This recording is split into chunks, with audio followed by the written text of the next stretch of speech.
विरोधकांच्या झुंडशाहीला आमदार महेश शिंदे यांचा थेट इशारा. कायद्याच्या राज्यावर दबाव आणणाऱ्यांना जशास तसे उत्तर देऊ. कोरेगाव विधानसभा मतदारसंघात गेल्या 6 वर्षांपासून कायद्याचे राज्य आहे.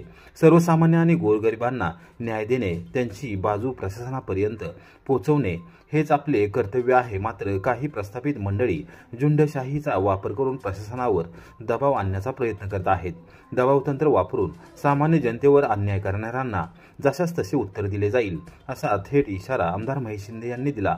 महाविकास आघाडीच्या पदाधिकाऱ्यांनी सोमवारी राष्ट्रवादी काँग्रेस शरदचंद्र पवार पक्षाचे प्रदेशाध्यक्ष आमदार शशिकांत शिंदे यांच्या नेतृत्वाखाली कोरेगाव पोलीस ठाण्यावर धडक देत पोलीस निरीक्षक घनश्याम बल्लाळ आणि काही स्थानिक पोलीस अंमलदारांवर आक्षेप घेतला होता.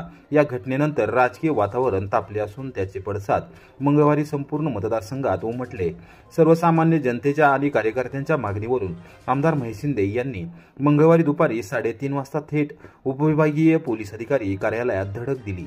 त्यांनी विरोधकांकडून सुरू असलेल्या झुंडशाही विरुद्ध तीव्र निषेध नोंदवला आणि प्रशासनावर होत असलेला राजकीय दबाव उघड केला.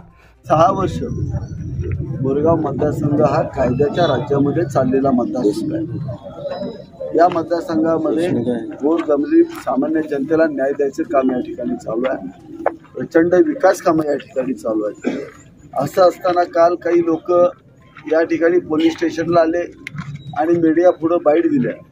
त्यामध्ये काही लोकांनी सांगितलं की कोरेगाव मतदारसंघामध्ये बिहार झालेली. ज्या व्यक्तीनं हे वक्तव्य केलं त्याच्यावरती मी राजकारणात येण्याच्या आधी या कोरेगाव मतदारसंघामध्ये 307 सारखे 4 गुन्हे दाखल आहेत. त्या व्यक्तीवरती विनयभंगाचे गुन्हे दाखल आहेत. त्यांची दहशत, त्याची गुंडगिरी अख्ख्या मतदारसंघाला माहीत होती. आणि आज ही जर व्यक्ती जर या ठिकाणी जर म्हणत असेल कोरेगावचा बिहार झाला तर सगळ्यांनी त्याचं अभिनंदन केलं पाहिजे. असल्या गुंडांना या कोरेगावमध्ये राहायला आता जागा राहिलेली नाही आहे असं आपण मान्य केलं पाहिजे. काही चुकीच्या गोष्टी इथं सांगितल्या गेल्या पण मी नम्रपणे नमूद करतो, तुम्ही झुंडशाहीनं प्रशासनावरती या ठिकाणी दबाव आणू शकत नाही. तुम्ही आमच्या समोर बसा. एक तर तुम्ही मतदारसंघात राहत नाही, तुम्ही आज महाराष्ट्राचे नेते आहात. 2-3 महिन्यांना तुम्ही या ठिकाणी येता आणि जाता. तुम्ही प्रत्येक प्रकरणाला आणि त्या प्रकरणामध्ये स्वतः शहानिशा करा. आपल्या कार्यकर्त्यांकडून गोरगरीब सामान्य जनतेवरती होणारा अन्याय तुम्ही स्वतः तपासा आणि विनाकारण गोरगरीब जनतेला आपण पेटीस धरू नका. आपल्याला लोकशाही मार्गाने जायची या ठिकाणी प्रत्येकाला मुभा आहे. एका बाजूला आपण लोकशाहीचं द्योतक म्हणता, परंतु एक आरोपी, ज्या आरोपीला तुमचा माजी नगरसेवक गाडीवरती घेऊन फरारी आरोपीला घेऊन फिरत असतो, त्याच्या मागे जर पोलिसांनी कारवाई केली असेल तर तुम्ही पोलिस जर माझ्याकडे आले तर मला मारायची परवानगी द्या. ही कुठली संसदीय भाषा, कुठली घटनात्मक भाषा आपण बोलताय याचं जे आम्हाला कळत नाही. या भाषा चुकीच्या असतात. आपल्यासारख्या मोठ्या नेत्यांच्या तोंडी शिकत नाहीत. माझी विनंती आहे की अशा भाषा करू नका. आपल्याला सगळ्यांना, सत्ताधाऱ्यांना, विरोधकांना मिळून एकत्र हा मतदारसंघ शांत आणि चांगला ठेवायचे. आपल्याबरोबर आलेले जेवढे सगळे लोक होते त्यांची एक यादी काढा आणि त्या यादीमध्ये प्रत्येकाच्या नावाच्या पुढं तुम्ही मंत्री असताना दाखल झालेल्या गुन्ह्यांची यादी काढा. आम्ही आमदार नाही, तुम्ही आमदार आणि मंत्री असताना तुमच्या कार्यकर्त्यांच्या पुढं दाखल झालेले जे तुमच्याबरोबर होते त्या गुन्ह्यांची यादी काढा. त्याच्यानंतर स्वतःचं आत्मपरीक्षण करा. आपण कायद्याच्या राज्यावर बोलावं किंवा नाही त्याचा शांतपणे विचार करा. आजच्या दिवसापुरतं एवढंच आहे. पण जर विनाकारण जर त्रास द्यायला लागाल सामान्य गोरगरीब जनतेला तर महेश शिंदे या गरीब जनतेच्या जीवावरती झालेला आमदार आहे आणि मग त्याचं उत्तरसुद्धा एवढ्या ताकदीनं दिलं जाईल एवढं नम्रपणे नमूद करतो आणि थांबतो. रामकृष्ण. सातारा नगरपालिकेच्या मुख्याधिकारीपदी विनोद जळक यांची नियुक्ती. राज्य सरकारने काढले आदेश.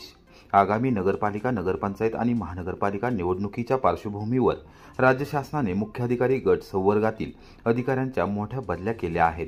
या बदल्यांमध्ये कोरेगाव नगरपंचायतीचे मुख्याधिकारी विनोद जळक यांची सातारा नगरपालिकेच्या मुख्याधिकारीपदी नियुक्ती करण्यात आली आहे। नगरविकास विभागाच्या उपसचिव प्रियंका कुलकर्णी छापवाले यांच्या स्वाक्षरीने राज्य शासनाने मंगळवारी सायंकाळी 5 वाजता काढलेल्या आदेशानुसार एकूण 65 अधिकाऱ्यांच्या पदस्थापना करण्यात आल्या आहेत। या आदेशात विनोद जळक यांना सातारा येथे बदली देत मुख्याधिकारी म्हणून नियुक्त करण्यात आले आहे। विनोद जळक यांनी कोरेगाव नगरपंचायतीमध्ये कार्यरत असताना अनेक प्रशंसनीय कामे केली। शहरातील विकास कामांना गती देणे, प्रशासनात पारदर्शकता राखणे तसेच नागरिकाभिमुख उपक्रम राबवणे या त्यांच्या कार्यपद्धतीला व्यापक प्रतिसाद मिळाला होता। त्यांच्या कार्यकाळात कोरेगाव नगरपंचायतीची कारभारशैली अधिक सक्षम व नियोजनबद्ध झाली। याच काळात त्यांच्याकडे रहमतपूर नगरपालिकेचा अतिरिक्त पदभार देखील सोपवण्यात आला होता। दोन्ही ठिकाणी त्यांनी जबाबदारीने आणि परिणामकारक पद्धतीने कामकाज केल्यामुळे राज्य शासनाने त्यांच्या कार्याची दखल घेत सातारा सारख्या महत्त्वाच्या ठिकाणी त्यांची नियुक्ती केली आहे। आगामी स्थानिक स्वराज्य संस्थांच्या निवडणुकांच्या पार्श्वभूमीवर सातारा नगरपालिकेला अनुभवी आणि कार्यक्षम अधिकारी मिळाल्याने शहरातील प्रशासकीय गती वाढण्याची अपेक्षा व्यक्त केली जात आहे। फलटणच्या भरचौकात सत्यसाक्ष रणजितसिंह नाईक निंबाळकर यांचा भावनिक स्फोट, फलटणकरांचा दुग्धाभिषेकाने समर्थन।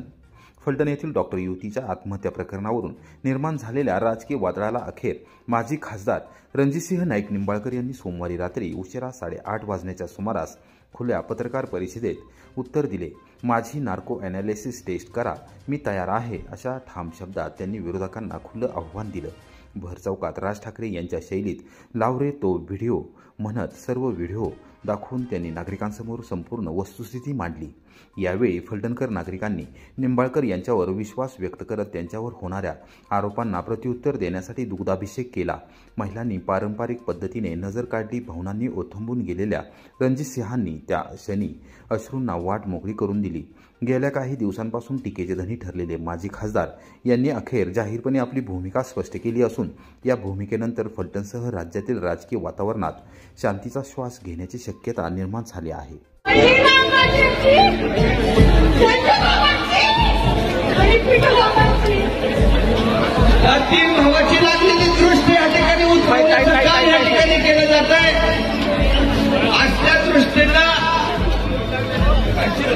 दुग्धाभिषेक केला जातोय, दादांचा या ठिकाणी दुग्धाभिषेक केला जातोय।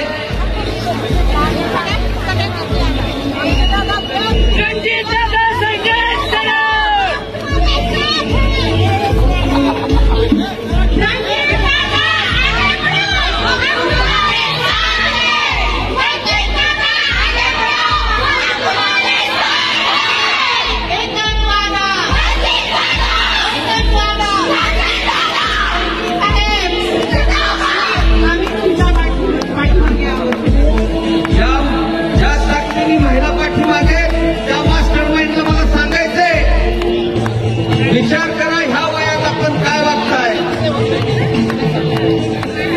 आज दादांचा या ठिकाणी दुग्धाभिषेक करून त्याच्यावर नजर उतरवण्याचं काम केलं।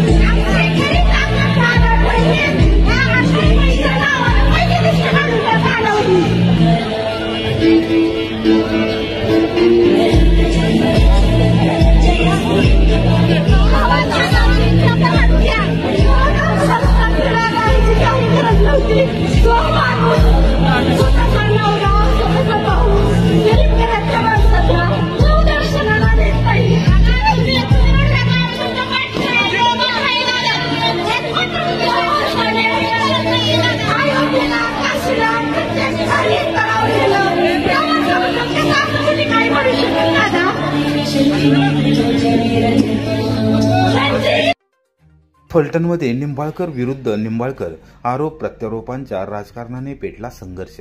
रामराजेंनी केली जोरदार टीका। विधान परिषदेचे माजी सभापती आमदार श्रीमंत रामराजे नाईक निंबाळकर हे पुन्हा एकदा आक्रमक झाले असून माजी खासदार रणजितसिंह नाईक निंबाळकर यांनी जाहीररित्या केलेल्या आरोपांना प्रत्युत्तर देण्यासाठी आमदार रामराजे नाईक निंबाळकर यांनी मंगळवारी दुपारी 4 वाजता पत्रकार परिषद घेऊन सर्व आरोप फेटाळून लावले। आचारसंहिता लागू असल्याने मी बऱ्याच गोष्टी बोलू शकत नाही, पण सत्य माझ्या बाजूने आहे असे त्यांनी नमूद केले। त्यांनी पुढे स्पष्ट केले की दुग्धाभिषेकाचा कार्यक्रम हा राजकीय स्टंट आहे। माझा या प्रकरणाशी काहीही संबंध नाही। फलटण येथील डॉक्टर संपदा मुंडे यांच्या आत्महत्ये प्रकरणानंतर सातारा जिल्ह्याच्या राजकारणात मोठी खळबळ उडाली आहे। या घटनेत माजी खासदार रणजितसिंह नाईक निंबाळकर यांच्यावर आरोप झाल्यानंतर त्यांनी सोमवारी फलटणमध्ये जाहीर पत्रकार परिषद घेऊन आपली भूमिका स्पष्ट केली। या सभेत त्यांनी काही पुरावे दाखवत रामराजे नाईक निंबाळकर ह्या प्रकरणाचा राजकीय फायदा घेण्याचा प्रयत्न करत आहेत असा गंभीर आरोप केला होता। रामराजेंनी 2019 मध्ये अजितदादा पवारांवरील आरोप तसेच पूर्वीच्या राजकीय वादांचा संदर्भ देत रणजितसिंह नाईक निंबाळकर यांच्यावर अप्रत्यक्ष टीका केली। मी कधीही कुणाला अडचणीत आणण्याचा प्रयत्न केला नाही, पण मला बदनाम करण्याचा प्रयत्न होत आहे असे ते म्हणाले। पहिला आरोप असा आहे की हे सगळं रामराजांनी केलं। माझं त्यांनी टोपण नाव मास्टर माइंड ठेवलेलं आहे। मास्टर माइंडने का केलं तर देवेंद्र फडणवीस साहेबांची जी सभा होती किती तारखेला होती तुम्हालाही माहिती, 26, ती कॅन्सल व्हावी। आम्ही असले उद्योग करत नाही, कारण माझी पार्टी वेगळी आहे, ते राज्याचे मुख्यमंत्री आहेत। मागच्या वेळेस त्यांच्या इलेक्शनच्या काळात सभा झाली होती, त्यात नीरा देवघरच्या कालव्याचं उद्घाटन झालं होतं, तेव्हा मी त्यांना फोनही केला नव्हता। यावेळेसही फोन केला नाही, तुम्ही या येऊ नका। त्यांचे कार्यक्रम असतात, त्यांना त्यांचे कार्यक्रम घ्यायचे कॅन्सल करायचे पूर्ण अधिकार। की ज्या हॉटेलमध्ये हत्या झाली त्याचाही मास्टर माइंड मीच होतो का? कशी झाली, काय झाली, हे पोलिसांना या जिल्ह्याची सवय बसलेली आहे की पोलिसांना डायरेक्शन जातात, ते काही एक व्यक्तीकडनं जातात आणि मग ते सगळं होतं। हे जिल्ह्यातल्या व्यक्ती, माझं म्हणणं नाही की राज्यातली व्यक्ती कोण पोलिसांना इथं डायरेक्शन, तो मास्टर माइंड मी आहे का? सगळ्याचा मास्टर माइंड मी आहे। माझ्यावर त्यांनी 1-2-250 कोटीची डिफेमेशनची केस लावावी, पुरावे द्यावेत। 4 गोष्टी मला आठवतात त्या मी बोलणार आहे। मी आत्महत्येचं प्रकरण स्पष्ट बोललेलो आहे की त्या मुलीची आत्महत्या तिच्या काही वैयक्तिक कारणामुळे असेल किंवा अन्य कारणामुळे असेल, त्याचा सखोल तपास हा नीट पद्धतीने व्हायला पाहिजे। बदनाम झाला असेल, मग ज्या अंधारे मॅडमला 50 कोटीची नोटीस पाठवली होती त्यांची का माफी मागितली? हा उलटा प्रश्न आहे ना। मागितली ना माफी, त्यांनी माफी मागितली आणि सगळ्या त्याला कारण। आता प्रश्न असा आहे की विधान परिषदेच्या आमदारांनी बदनामी केली, मी माझ्यामुळे बदनामी झाली, पोलीस यंत्रणा निष्प्रभ करून टाकली माझ्यामुळे झाली, ते मुकादम उचलून आणले, मी सांगितले, मुकादमांचे ट्रॅक्टर इथं लावून ठेवले, आजही तुम्हाला जर वाटलं तर मी तुम्हाला पाठवून देतो। हे सगळं सुरू झालं तेव्हा 100-200 ट्रॅक्टर होते तिथं, ते चिटबाईचे तिथं लावले।